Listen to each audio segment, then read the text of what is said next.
¿Sabés qué querías? Si podrías hablar un poco del automatismo mental, cuál es la causa y si es parecido a la despersonalización. Bueno, las causas pueden ser diversas. Cuando hablamos de causas en clínica, ya sea en psicología, psicoanálisis, medicina, hablamos de etiología. Este es el término científico, ¿no? La etiología. Puede ser de origen orgánico, o sea, alguna disfunción física, cerebral, neurológica, o puede ser adquirida. Siempre tenemos este binario, lo constitucional o lo adquirido. Lo constitucional se llama genotipo, lo adquirido se llama fenotipo. El automatismo es un mecanismo de ideas repetitivas, es decir, el sujeto tiene como una especie de canal pobre, porque siempre es reiterado, es una forma del estereotipo, en donde siempre va por el mismo camino en cuanto a su manera de razonar. Obviamente que el que nos interesa a nosotros es como siempre decimos, el que se fabrica en la casa, el fenotipo, porque, insisto siempre con esto, los hijos son los síntomas de los padres y toda la sintomatología que puede tener un sujeto, si estamos hablando de lo fenotípico, tiene origen en la crianza. La despersonalización es un poco diferente porque es cuando el sujeto se autopercibe sin identidad. No sabe quién es, no sabe dónde está, no sabe qué día es. Es una condición que tiene ciertas analogías con otros estados, como por ejemplo la doble personalidad, la personalidad múltiple, que son típicas de la psicosis. Ahora, la despersonalización puede ser momentánea o no, y tiene que ver con esa sensación de incertidumbre sobre uno mismo, una incertidumbre sobre la propia identidad. ¿Vale? Vos sabés que estuve el otro día leyendo, ¿viste? Siempre trato de repasar un poquito lo que es el diccionario de los términos y conceptos de psicología social compilado por Enrique Pechón Rivière. Le digo, voy a preguntarle a Mario a ver cómo lo percibe él a esto, a ver si me podés ayudar con respecto a la interpretación de este concepto de confusión mental. Freud dice que considera a la confusión mental como un conflicto entre el yo y la realidad. Sí. Y sería para Schiller también más afirmado decir que los estados de confusión del individuo pasan por el deterioro del aparato del yo y que por lo tanto no puede mantener un contacto completo con la realidad, aunque él luche con todas sus fuerzas para lograrlo. ¿Esto es la terminología del psicoanálisis? ¿Es así? ¿O vos lo interpretás también al término confusión mental en otro lado, en otro estado? Bueno, depende quién defina esto, ¿no? Porque están las definiciones psiquiátricas, las definiciones psicológicas y las definiciones psicoanalíticas. Para nosotros, que es lo que nos interesa, la cuestión de la confusión también tiene que ver con el yo, tiene que ver con lo que llamamos justamente estado confusional, que es el primer tipo de ansiedad en el recién nacido, ¿no? Estado confusional, miedo al caos. Un sujeto tomado por el estado confusional es un sujeto perdido, no sabe qué camino tomar, no puede tomar una decisión. A veces es más agudo en los casos de neurosis obsesiva, porque justamente la condición de la neurosis obsesiva es la imposibilidad. ¿Y cuál es la imposibilidad? La imposibilidad de decidir. Así como en la histeria es la insatisfacción, sobre todo la sexual, en la obsesión es la imposibilidad. Y en la fobia es la prevención, prevenido contra el objeto fobígeno.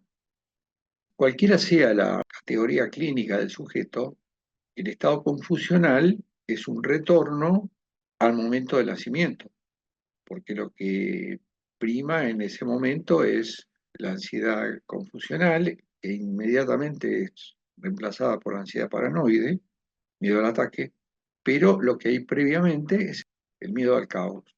Entonces ahí vienen los estados confusionales que son, digamos, dialécticamente pensables como un diálogo entre el sujeto y la realidad. Hay algo en el sujeto y hay algo en la realidad que se articulan y producen un estado confusional. Sí, una consulta. ¿Eso podría pasarle al adolescente también? ¿Sí? Eso le pasa al adolescente, pero también le pasa a cualquier persona en una situación de crisis. Fíjense que crisis es una palabra interesante porque si bien hay un concepto unificado, en el origen de la palabra crisis hay dos conceptos.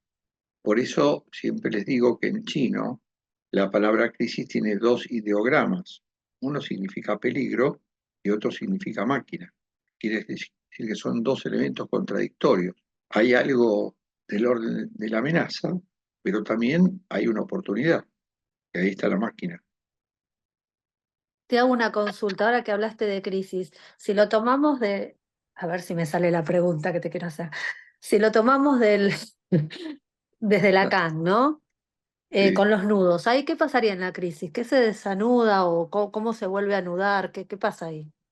¿Se entiende lo que te quiero preguntar? sí.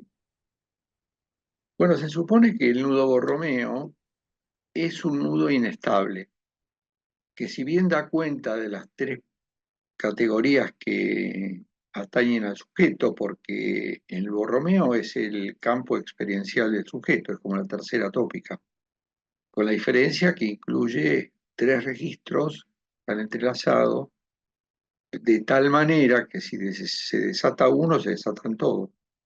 Yo no sé si ustedes tienen un texto donde yo hablo del Borromeo y les explico cómo hay que anudarlos para que se produzca esto, porque hay otros anudamientos en que se rompe un círculo y los otros quedan anudados. Pero el borromeo de Lacan es un sistema que donde falta uno, faltan todos. Entonces esto se estabiliza con un cuarto nudo que se llama symptôme.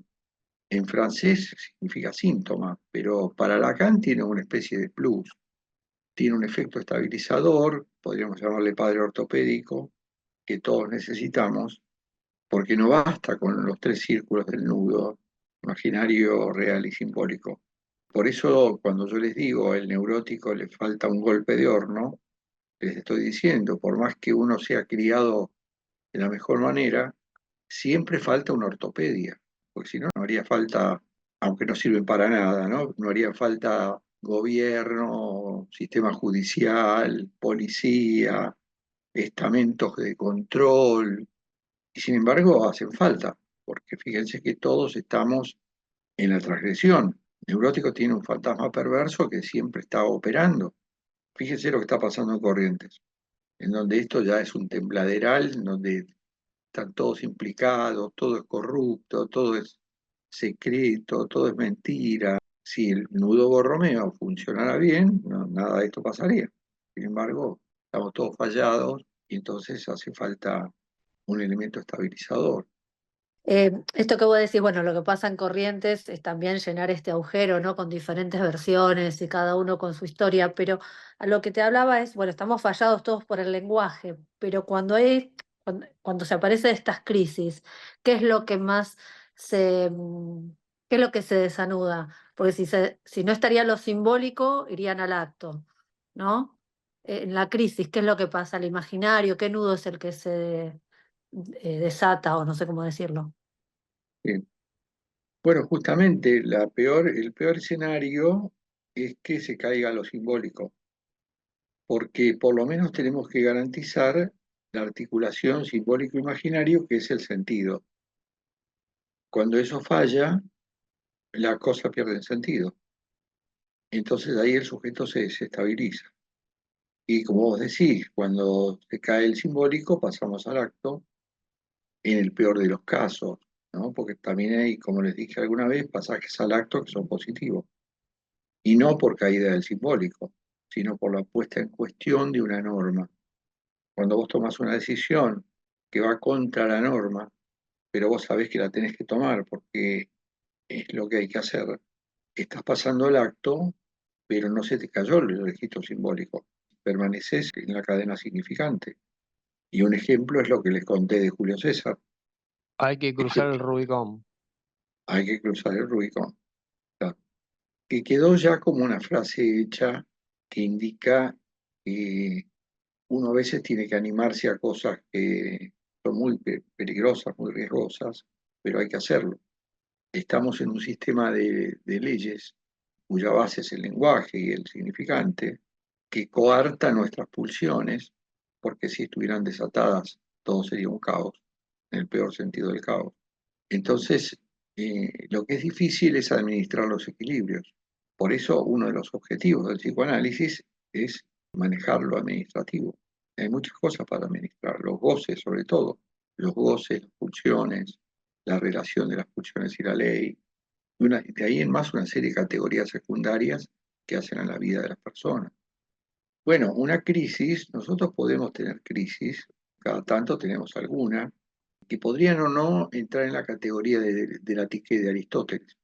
El asunto no es la crisis en sí, sino cuáles son las condiciones de la crisis y cuál es el partido que podemos sacar de una crisis. Por eso hay una frase en política: la cosa consiste en generar una crisis y estar preparado para sacar partido de ella. Pero ¿qué pasa? En la vida cotidiana nosotros no estamos en una corriente de planificación fina y entonces nos encontramos con lo que nos encontramos. O sea, las cosas suceden, a veces nos sorprenden, pero la crisis es una noción a la que hay que sacarle partido.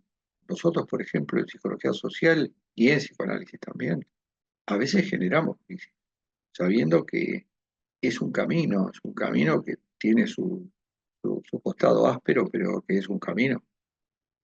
Ahora, una cosa es crisis, que generalmente son puntuales, por más que duren mucho tiempo, es una noción. Ahora, por ejemplo, cuando estamos hablando de la Argentina, que está en crisis, yo no diría eso, yo diría que estamos en decadencia, es otra cosa. Gustavo, Con respecto al pasaje al acto, puede ser que lo no dicho es lo que conlleva el pasaje al acto. Y con respecto a esto, a la crisis, se me dispara la idea de ponerme a pensar que de alguna forma por ahí es un pensamiento conspiranoide, ¿no? Pero bueno, de alguna forma el gobierno, así como en reiteradas veces y de distintos colores políticos lo hicieron, está usando esta crisis del norte para, para tapar los movimientos políticos que son de alto impacto que están pasando a nivel nacional, ¿no? Como ser la aprobación de ciertas leyes y otras cosas que van ocurriendo, ¿no? Y como que el relato es, desviemos la atención hablando solo de eso. Eh, no sé, digo, bueno, un acordate pensamiento. que Freud habló de tres imposibles, ¿no?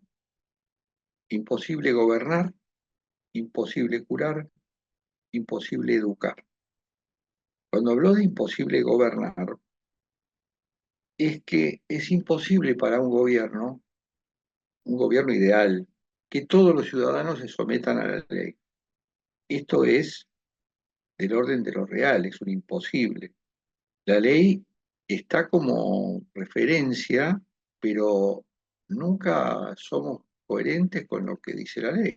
Si ustedes leen, por ejemplo, y tal vez se los haya dicho, si ustedes leen la Constitución Nacional Argentina, se van a matar de risa. Es un librito chiquito, muy interesante de leer, que lo que te muestra es la contradicción insalvable entre lo que manda la Constitución y lo que realmente sucede.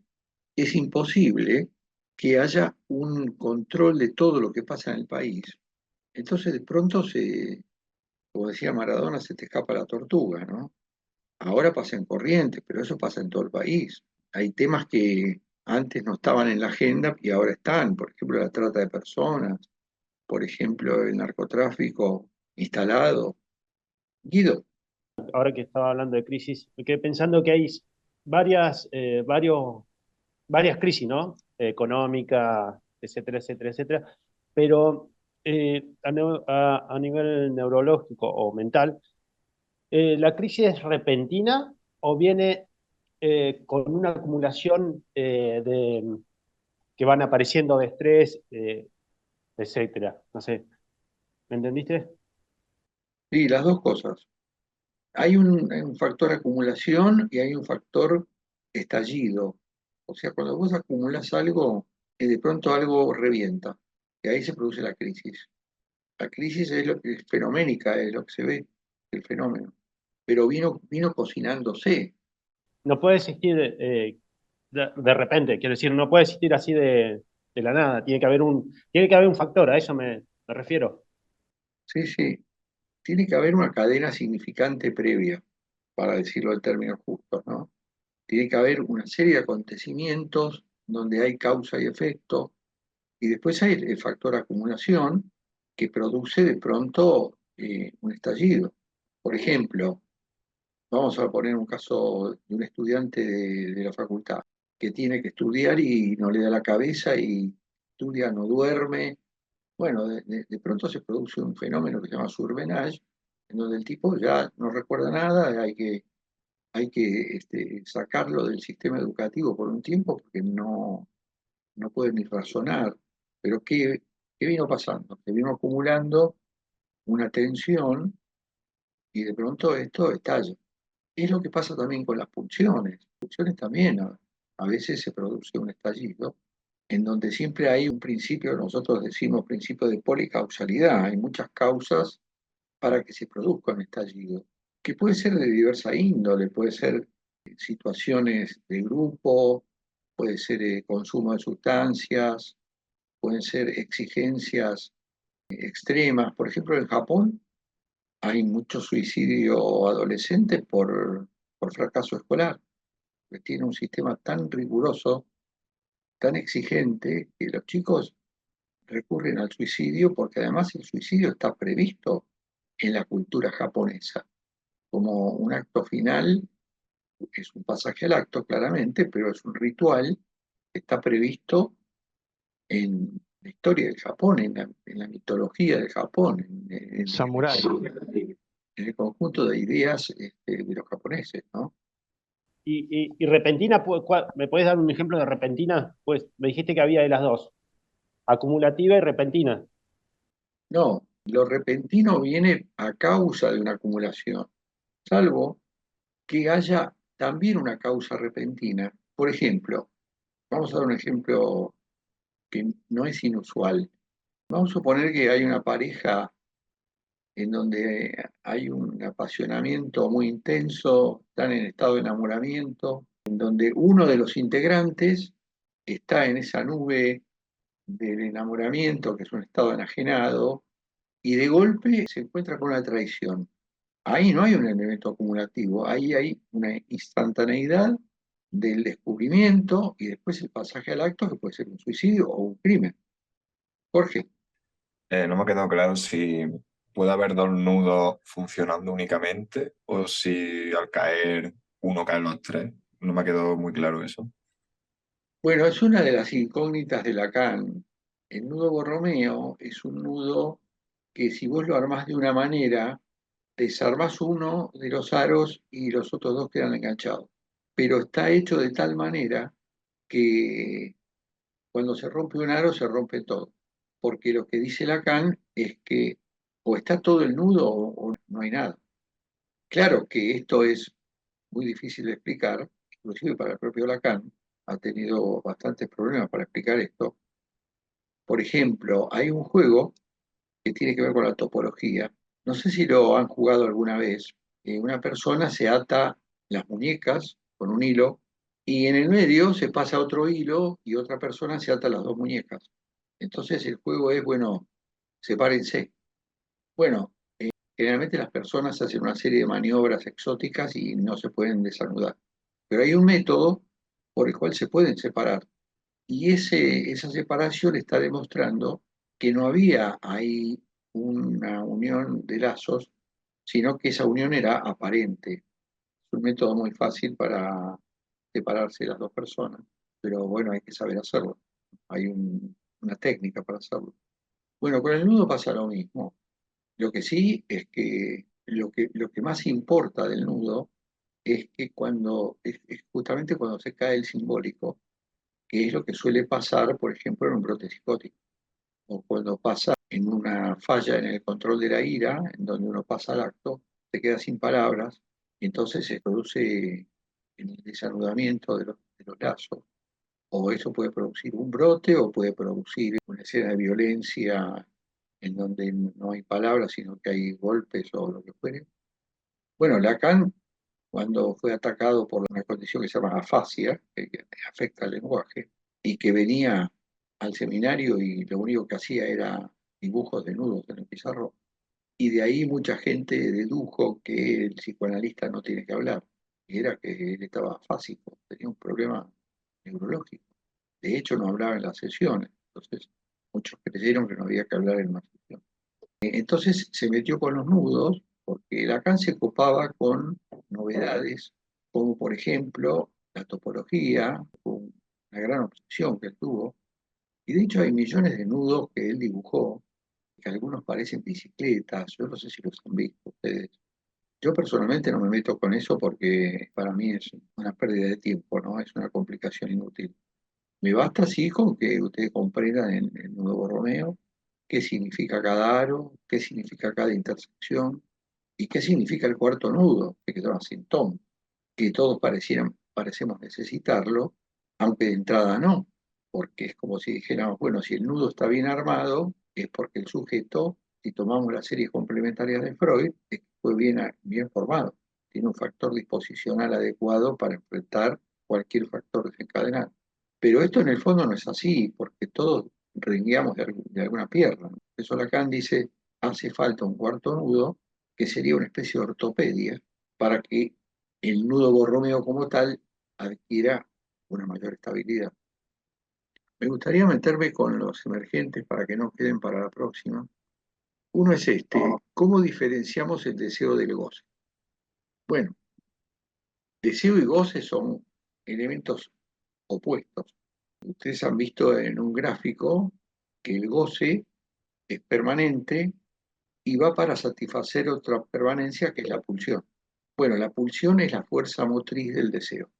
Por lo tanto, el goce y el deseo son opuestos y por esa oposición es que el goce siempre es mortífero, porque en la medida en que satisface, en el límite satisface del todo la pulsión, satisface del todo el deseo y entonces ahí se cae el sujeto, no hay más sujeto. Por eso Lacan dice no se puede gozar absolutamente. Los goces son siempre parciales, limitados y administrables, porque justamente una de las condiciones sufrientes del sujeto es que no administra bien sus goces y de pronto goza demasiado desde el polo del superyo. Entonces sufre como sujeto, sufre enormemente. Así que tenemos que tener claro que el goce y el deseo son aros no conectados, pero se podrían conectar con un tercer aro, que es el amor. Por eso Lacan dice que el amor es una condición en donde pareciera que el goce y el deseo encuentran un cierto equilibrio, por lo ilusorio del amor, por el hecho de que está la ilusión de que se tiene el objeto de deseo, está la ilusión de que las pulsiones serán satisfechas del lado del bien. Quiere decir que el amor es como que amortigua la condición mortífera del goce. Después dice, ¿de qué forma encontramos uno y otro en un analizando? Bueno, partamos de la base de que no se puede no gozar, o sea, todo el tiempo estamos gozando. Ahora, ¿en qué nos vamos a fijar desde el punto de vista clínico? Nos vamos a fijar en el sujeto que viene sufriendo y por lo tanto gozando del superyo, generalmente con picos de desesperación. Y encontramos el deseo, tal vez en los sueños, tal vez en algún insight que el sujeto pueda producir en análisis, en donde se encuentra con su propio deseo, más allá de que el deseo es del otro, pero claro, hay tantos otros que hay muchas posibilidades de deseo. Por lo tanto, hay deseos más acordes, más funcionales al proyecto de vida de un sujeto que otro. No es lo mismo tener el deseo de formar una familia que tener el deseo de de cometer un acto terrorista. Graciela. Vos dijiste gozar desde el super yo. ¿Qué sería? ¿Un goce masoquista? ¿Cómo sería gozar desde el super yo? Claro, lo que pasa es que ahí siempre viene la confusión, porque como goce quiere decir disfrute, y en ese punto el yo no disfruta sino que sufre. Tenemos que cargarle el disfrute al super yo sádico que tenemos en el super yo, al padre sádico que tenemos allí, que ese sí está gozando desde el punto de vista del disfrute. Por eso la ley tiene dos caras. Tiene una cara que te dice no goces, porque es restrictiva la ley, y tiene otra cara que dice gozá hasta morir. Fíjense en el gráfico que yo les mandé, en donde esto está bastante explicado, las dos caras de la ley, ya que el superyo es el heredero del complejo de Edipo, el resto que deja el complejo de Edipo tiene doble cara. Tiene un superyo que impide gozar, o sea que es restrictivo, y otro aspecto del superyo es el liberador de las pulsiones. Y este es el superyo peligroso, porque es el que hace sufrir al sujeto. ¿Cómo funciona y qué termina provocando la condición psicótica? Bueno, ya lo hemos visto, cuando el sujeto, por quedar adherido a la madre, y la madre no considera que es un hijo para el mundo, sino para su propio completamiento, entonces lo deja estancado en el narcisismo primario. Cuando el sujeto queda estancado en el narcisismo primario, vamos camino a la psicosis, esté o no desencadenada, porque a veces la psicosis desencadena tarde y, por ejemplo, si desencadena unos cuantos años después, estamos hablando de la paranoia. Si desencadena rápido, psicosis temprana, estamos en la esquizofrenia. Y entre estos dos polos hay un montón de calificaciones de la psicosis a manos de los psiquiatras, porque los psiquiatras, si algo les gusta, es nombrar nuevas patologías. Y ojo que para el psicoanálisis la psicosis no es una patología, es una lógica mental. Es decir, Me voy a los nudos de nuevo. Ahora, puedes decir que se desencadena, puede ser temprano, más tarde, o sea que hay un anudamiento. ¿Y qué es lo que hace desatar? ¿Cómo están esos nudos? ¿Qué es lo que hace desatar si se formaron? y la circunstancia articulada con una condición del sujeto. O sea, el sujeto tiene una doble determinación, cualquiera de nosotros. Está sobredeterminado interiormente por el inconsciente y exteriormente por el sistema social. O sea que el sujeto como tal, como persona, porque hay otra definición de sujeto, ¿no? Estamos hablando de la persona. El sujeto persona está en una prensa.